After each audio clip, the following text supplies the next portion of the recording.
This is the Digitally Remastered Network. Ah, this is more like it. I'll hail this coming car and pitch them a yarn of the sort that's been so successful up to now, and with luck may even end up driving up to Toad Hall in a motor car. That'll be one in the eye for Badger. Oh no, it's all up. It's all over now. It's the same car I took at the Red Lion Hotel on that fatal day when all my troubles began. Oh, chains and policemen again. A prison again. Oh, what a fool I've been. Oh, what a fool. Oh, God's sake, this is very sad. Here is a poor old thing, a washerwoman, apparently, who's fainted in the road.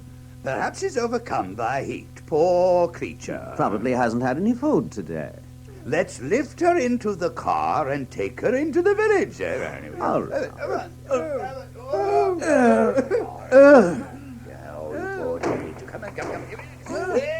Sit right down. There. Thank you. Oh, look, she's better already. The fresh air's doing her good. How do you feel now, ma'am? I'm feeling a great deal better, thank you. Oh, good. Now, keep quite still and don't try to talk. No, I won't. I was only thinking if I might sit on the front seat there, beside the driver, where I could get the fresh air, you see, full in my face. Yes, I should soon be all right again then. Oh, what a very sensible woman. Of course you shall.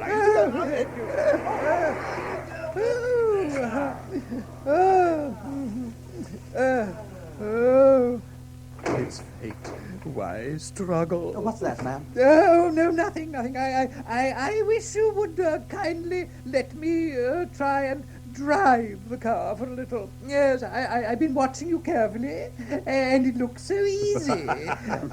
I should like to be able to tell my friends that once I had driven a motor car.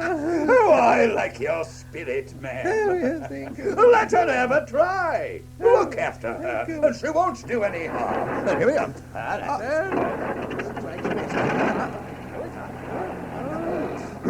Yes, good. Well, she does. Fancy a washerwoman driving a car as well as that. The first time.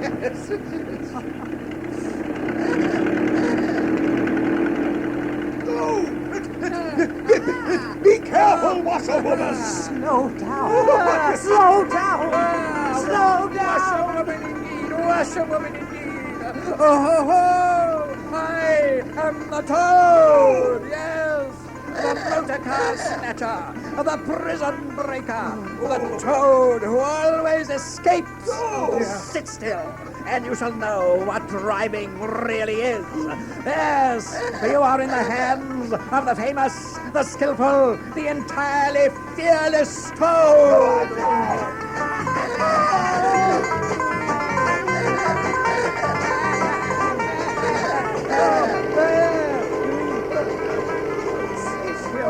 He's the wicked animal who stole our motor car! Down with the desperate and dangerous Toad! They should have remembered to stop the car before seizing Toad.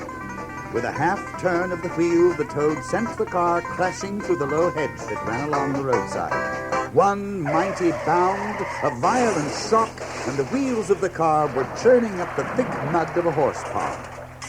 Toad found himself flying through the air with the strong upward rush and delicate curve of a swallow. Then, with a thump, he landed on his back in the soft, rich grass of a meadow. Sitting up, he could just see the car in the pond, nearly submerged. The gentlemen were floundering helplessly in the water.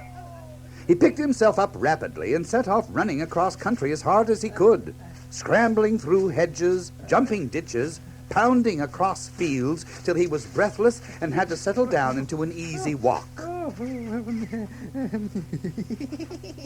Toad again. Toad, as usual, comes out on top. Who was it got them to give him a lift? Oh, who managed to get on the front seat for the sake of fresh air? Who persuaded them into letting him see if he could drive? Who landed them all in a horse pond? Who escaped, flying gaily and unscathed through the air, leaving the narrow-minded, grudging, timid Sunday drivers in the mud where they should rightly be. Why, Toad, of course. Clever Toad. Great Toad. Good Toad.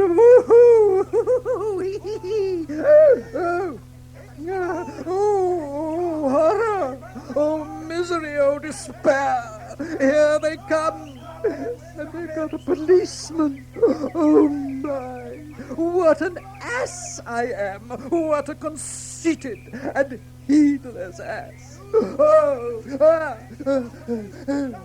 Poor Toad sprang to his feet and pelted away again, his heart in his mouth. On he ran desperately, but he was a fat animal, and his legs were short, and they were gaining on him. Ceasing to heed where he was going, he struggled on blindly and wildly, looking back over his shoulder at the enemy closing in on him. Suddenly the earth failed under his feet. He grasped at the air, and he found himself head over ears in deep water. Rapid water. In his blind panic, he had run straight into the river. Swiftly the water bore him along, then down he went and came up breathless and spluttering. Presently he saw that he was approaching a big, dark hole in the bank, just above his head. He reached up with a paw and caught hold of the edge and held on. Then slowly and with difficulty he drew himself out of the water. As he sighed and puffed and stared before him into the dark hole, some bright, small thing shone and twinkled in its depths, moving towards him. As it approached, a face grew up gradually around it, and it was a familiar face, brown and small with whiskers, grave and round with neat ears and silky hair. It was Water Rat.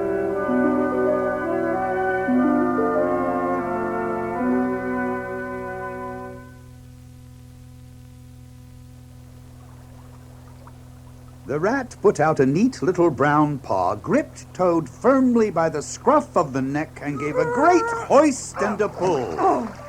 At last the Toad stood safe and sound in the hall, streaked with mud and weed, to be sure, but happy and high-spirited as of old. Oh, Ratty, I've been through such times since I saw you last, you can't think. Such trials, such sufferings, and all so nobly borne. Been in prison, got out of it, of course, been thrown into a canal, swam ashore, stole a horse, sold him for a large sum of money, humbugged everybody. Oh, I'm a smart Toad and no mistake. Let me tell you. Toad. Yeah? Toad. Yeah? Go off upstairs at once and take off that old cotton rag that looks as if it might formerly have belonged to some washerwoman, and clean yourself thoroughly and put on some of my clothes and try and come down looking like a gentleman if you can. Of course. For a more shabby, bedraggled, disreputable-looking object than you are, I never set eyes on in my whole life. Toad was at first inclined to stop and do some talking back at him, but he caught sight of himself in the looking-glass, with the old bonnet perched rakishly over one eye, and he changed his mind and went very quickly and humbly upstairs to the rat's dressing room. When he was cleaned and dressed and fed, Toad related all his adventures to the rat, who sat grave and silent. Well, now, Toady, I don't want to give you pain after all you've been through already. But seriously, don't you see what an awful ass you've been making of yourself, You know that you've never had anything but trouble from motor cars from the moment you first set eyes on one. Quite right, Ratty. How sound you always are. Yes. As for motor cars, I've not been at all so keen about them since my last ducking in that river of yours. I'm glad to hear it. No, Yes. the fact is, while I was hanging on to the edge of your hole and getting my breath, I had a sudden idea.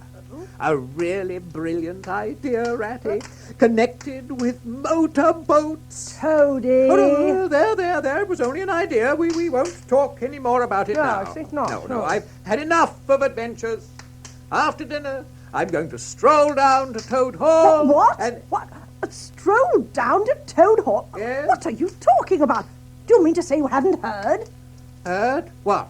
Do you mean to tell me that you've heard nothing about the weasels? What, the wild wooders? No, not a word. What have they been doing? And how they've been at taken Toad Hall? Go on, Ratty. Tell me all. I can bear it. Well, when you got into that trouble Yes. of yours, I mean, when you disappeared from society for a time, you know, over that misunderstanding Yes. over a machine, you know? Yes, Ratty. Well, it was a good deal talked about down here, and not only along the riverside, but even in the wild wood, and a wild wood animal said hard things. Said you were done for this time. You would never come back again, they said. Never. No, that's the sort of little beasts yes. they are. But Mole and Badger said that you would come back again soon, somehow. Ah. So they arranged to move their things into Toad Hall and sleep there, and we'll keep it aired and have it all ready for you when you turned up, you know? Oh, dear Mole. Good Badger. Now I come to the most painful and tragic part of my story. One dark night, it was a very dark night, and blowing hard too and raining cats and dogs, a band of weasels, armed to the teeth, attacked the place. No. The Mole and Badger were sitting by the fire, telling stories and suspecting nothing, when the bloodthirsty villains broke down the doors and rushed in upon them from every side. Oh. Well, our friends made the best fight they could, but what was the good? I mean, they were unarmed and taken by surprise, and what can two animals do against hundreds, eh? So the wild wooders have been living in Toad Hall ever since, eating your grub and drinking your drink, and making bad jokes about you and singing vulgar songs about prisons and policemen and judges and all that sort of They thing. have they? I'll jolly soon see about that. Oh, it's no good, Toad. Sit down. They're armed. We can do nothing until we hear from the Mole and the Badger.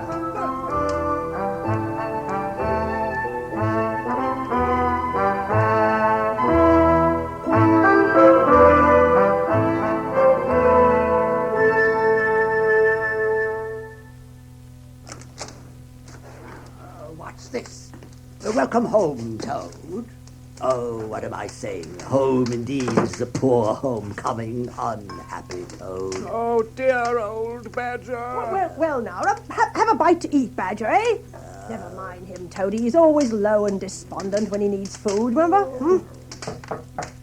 Oh, I know that, Knock. Be right back. Come right in, that's it. We've got a little surprise. Hooray! Here's old Toad! We never dreamt you'd turn up so soon. Why, you must have managed to escape, you clever, ingenious, intelligent Toad. Clever? Oh, well, dear. not according to some. Oh, Toady. Oh, I've only broken out of the strongest prison in England, that's Oh, all. And really? captured a railway train Oh, and escaped Toad. on it, that's all. And Oh, look, disguised look, myself and gone about the country humbugging everybody, that's all. Well, supposing you talk while I eat.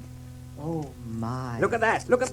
See that? A handful of silver. That's not so bad, is it, for a few minutes' work? And how do you think I done it, Mole? Horse stealing. That's how I done it. Go on, Toad. Toad, do be quiet, What? please. And don't you egg him on, Mole.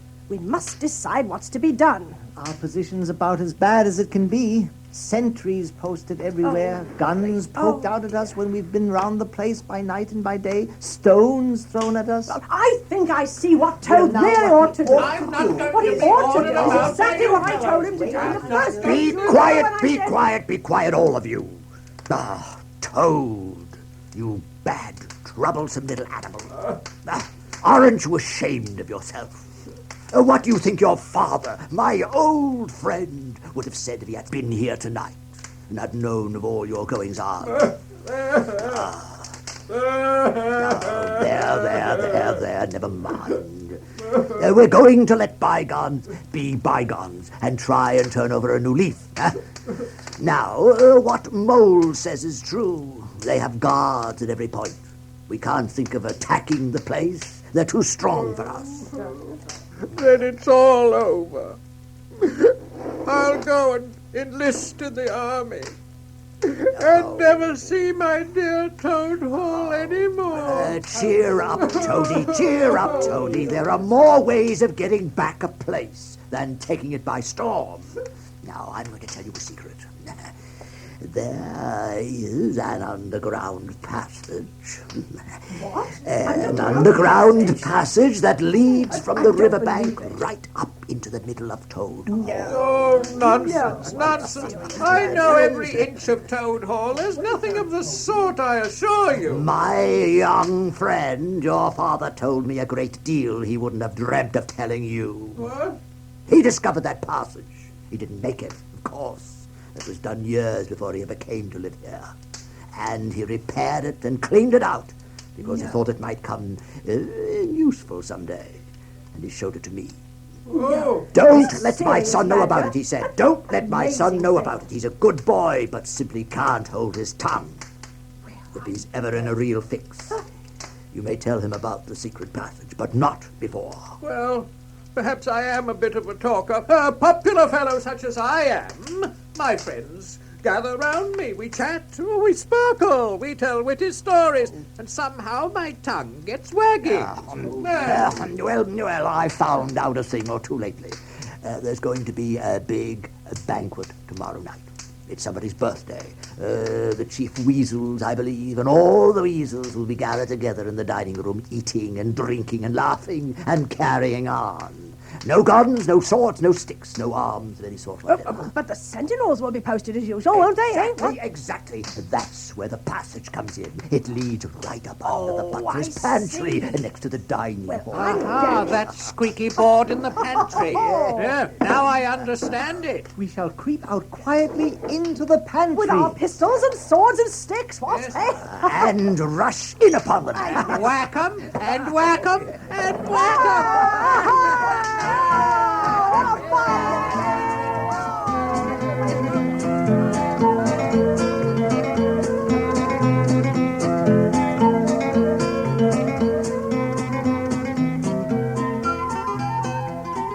Toad slept till a late hour next morning, and by the time he got down to eat, he found that the other animals had finished their breakfast some time before.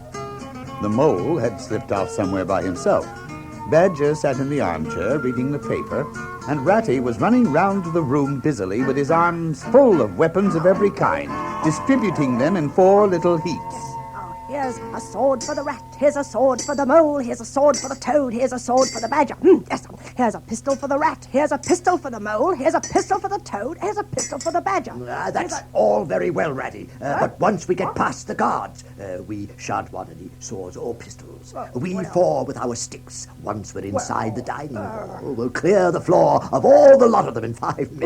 Well, it's as well to be on the safe side, what, eh? Yes, I'll learn 'em to steal my house. I'll learn 'em. I'll learn 'em. Don't say learn 'em, Toad. What? It's not good English. What's the matter with Toad's English? It's the same what I use myself. And if it's good enough for me, it ought to be good enough for you. Oh, well, I'm very sorry. Only I think it ought to be teach 'em, not learn 'em. But I we really don't do. want to teach him. We want to learn him. Learn him, learn him. And what's more, we're going to do it too. Molly, where have you been? I've been getting a rise out of the guards. I hope you've been very careful, Mole. What? I should hope so, too. I got the idea when I found that old washerwoman dress that Toad came home in yesterday. I put it on with the bonnet and shawl, and off I went to Toad Hall. You what? The sentries were on the lookout, of course, with their guns and their "Who comes there?" and all the rest of their nonsense. "Good morning, gentlemen," says I, very respectful. "Want any washing done today?" "Go away, washerwoman," they said. "We don't do any washing on duty, or any other time," says I.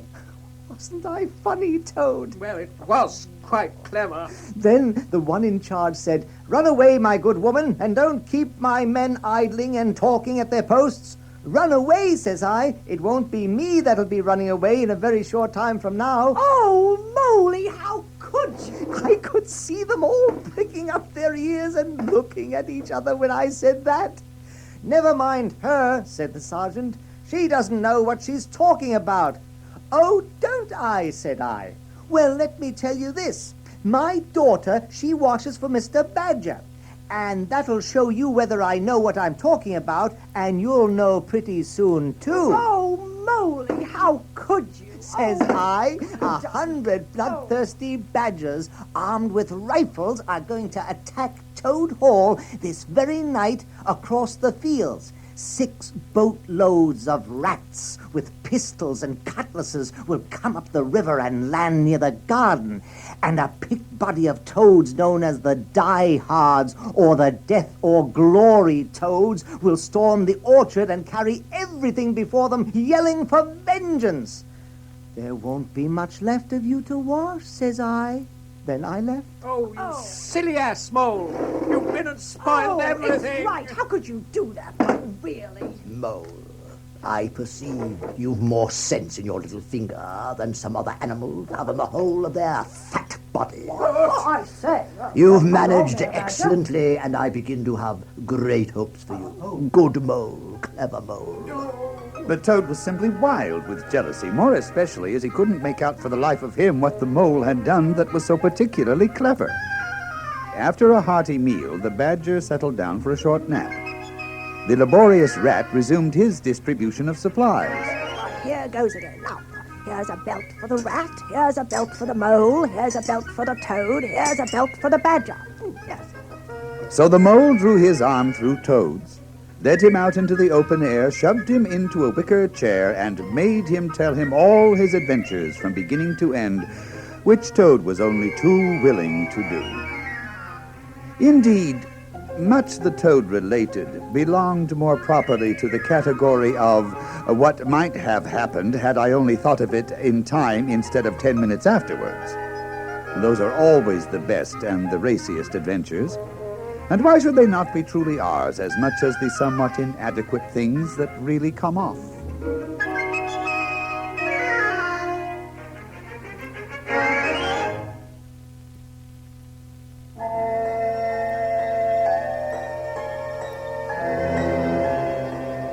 When it began to grow dark, the rat, with an air of excitement and mystery, summoned them to the little heaps of weapons and supplies and proceeded to dress them up for the coming expedition.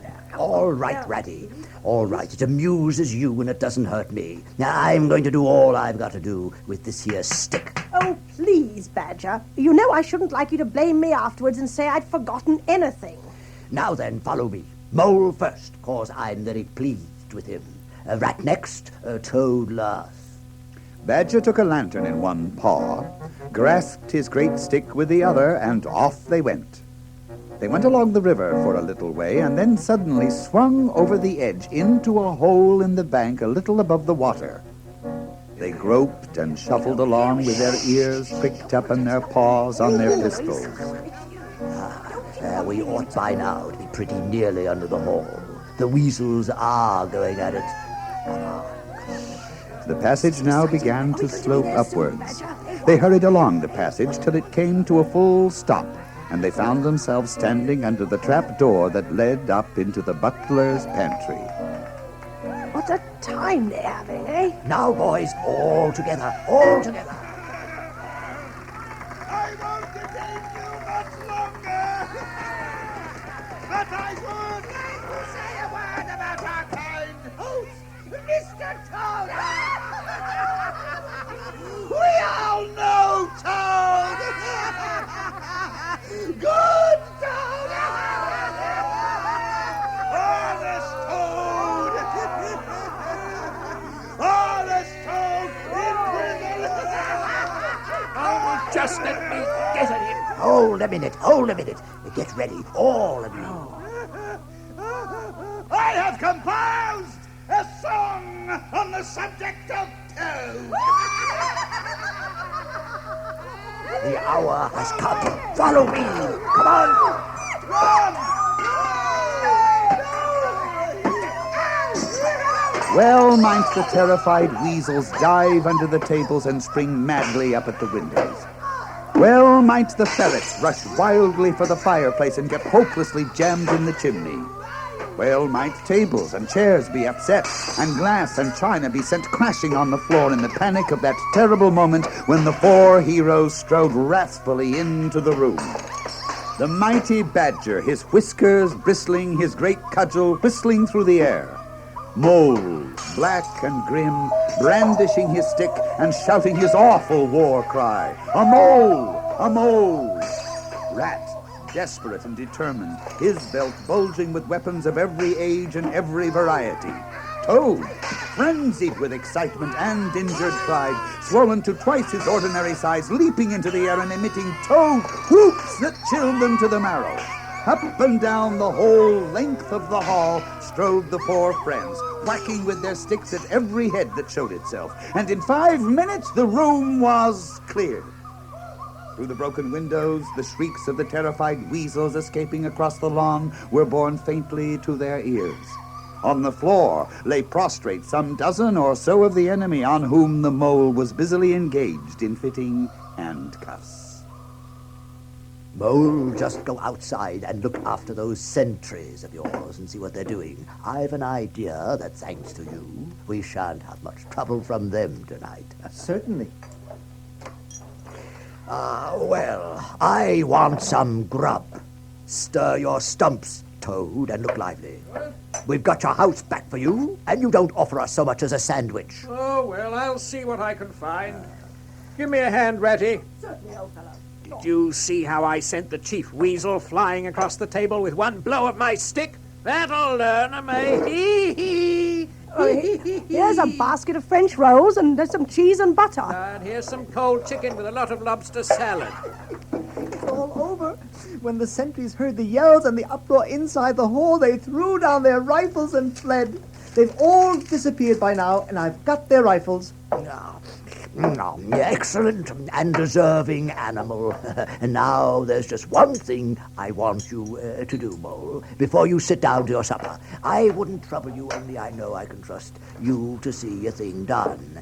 I want you to take these prisoners upstairs with you and have some bedrooms cleaned out and tidied up and made really comfortable.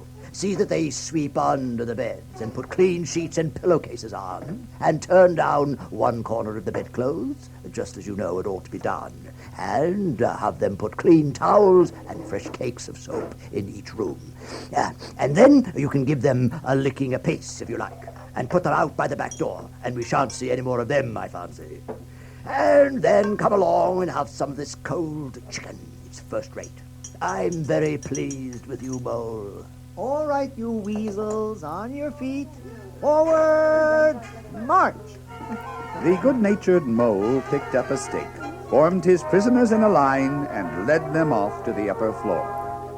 After a time he appeared again, smiling, and said that every room was ready and as clean as a new pin. And I didn't have to lick them either. I thought on the whole they had had licking enough for one night. So I gave them a roll apiece and let them out at the back.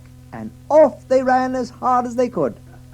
Thank you kindly, dear Mole, for all the pains and trouble tonight, and especially for your cleverness this morning. There spoke my brave Toad.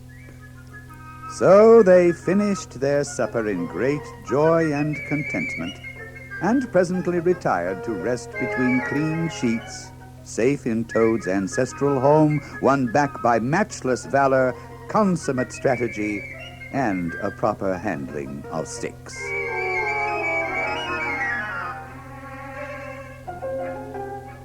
The following morning, Toad, who had overslept himself as usual, came down to breakfast disgracefully late and found the table piled with dirty dishes and breakfast things. Outside, he could see the mole and the water rat sitting in wicker chairs, evidently telling each other stories, roaring with laughter and kicking their short legs up in the air. Badger sat in an armchair reading the morning paper. I'm sorry, Toad, but I'm afraid there's a heavy morning's work in front of you. You see, we really ought to have a banquet at once to celebrate this affair. It's expected of you. In fact, it's the rule. No, all right. Anything to oblige. I'll bear a hand, too, and take my share of the burden. I'll order the banquet. Now sit down at that table and write invitations to all your friends. What, me stay indoors and write a lot of rotten letters on a jolly morning like this, when I want to go around my property and enjoy myself? But what is my pleasure or convenience compared with that of others?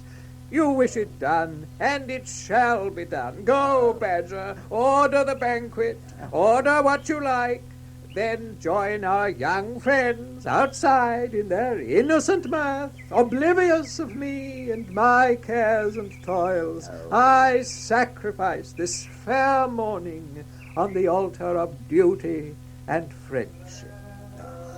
The Badger looked at him very suspiciously.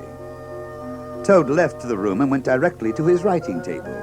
He would write the invitations, and he would take care to mention the leading part he had taken in the fight and how he had laid the chief weasel flat. And he would hint at his adventures and what a career of triumph it was. He sketched in his head the program for the evening. Speech by Toad, address by Toad, songs by Toad. He worked very hard and got the letters finished by noon. One of the weasels, who had been a prisoner the night before, very respectful and anxious to please, took the invitations and set off to deliver them. Later, as Toad was swaggering off in the direction of the garden where he wanted to think about his coming speeches, the rat caught him by the arm. Suddenly, the Badger took him firmly by the other arm, and he began to see the game was up. The two animals conducted him into the house, shut the door, and put him into a chair. Oh, what? We came upon the weasel delivering your invitations. Oh. Now look here, Toad. There are going to be no speeches and no songs. We're not arguing with you, we're telling you. Not even one little song? No, not one little song. It's no good, Toady. You know well that your songs are all conceit and boasting and vanity, and your speeches are all self-praise and gross exaggeration And gas. It's for your own good, Toady. You know you must turn over a new leaf sooner or later, and now seems a splendid time to begin. You have conquered, my friends. It was, to be sure, but a small thing that I asked. To let myself go and hear the tumultuous applause that always seems to me, somehow, to bring out my best qualities. However, you're right, I know, and I am wrong. Henceforth, I will be a very different Toad. But, oh, this is a hard world. And pressing his handkerchief to his face, he left the room with faltering footsteps.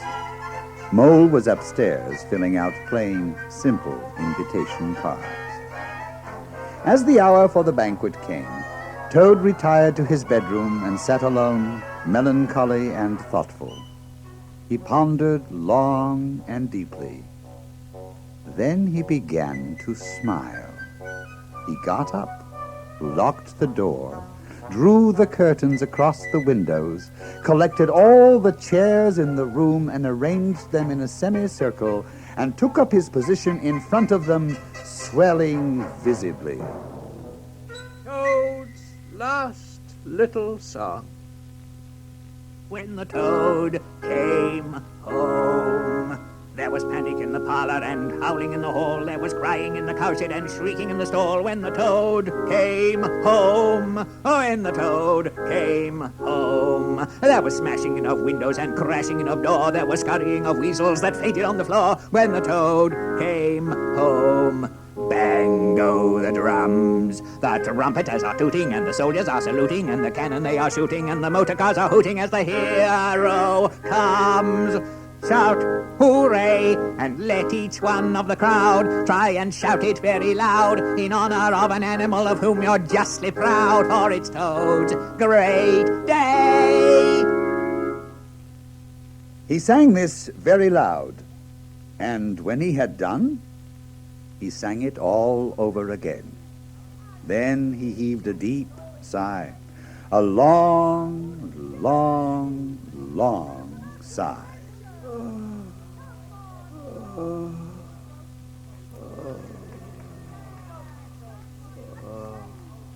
Then he dipped his hairbrush in the water jug, parted his hair in the middle, and plastered it down very straight and sleek on each side of his face, and unlocking the door, went quietly down the stairs to greet his guests.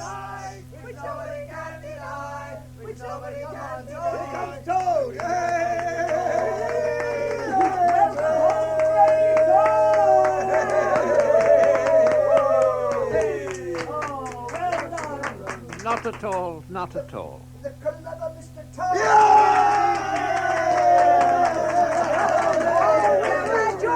On the contrary, Badger was the mastermind. Courageous Toad!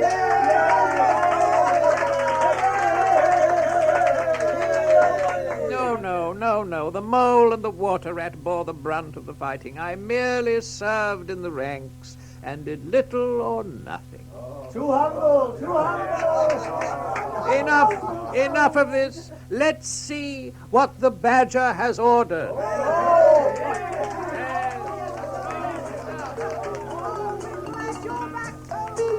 The Badger had ordered everything of the best, and the banquet was a great success.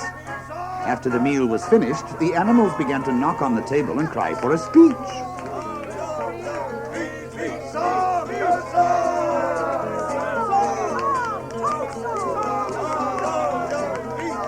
But Toad only shook his head gently, raised one paw in mild protest, and managed to convey to everyone that this dinner was to have no speech and no songs from him. He was indeed an altered toad.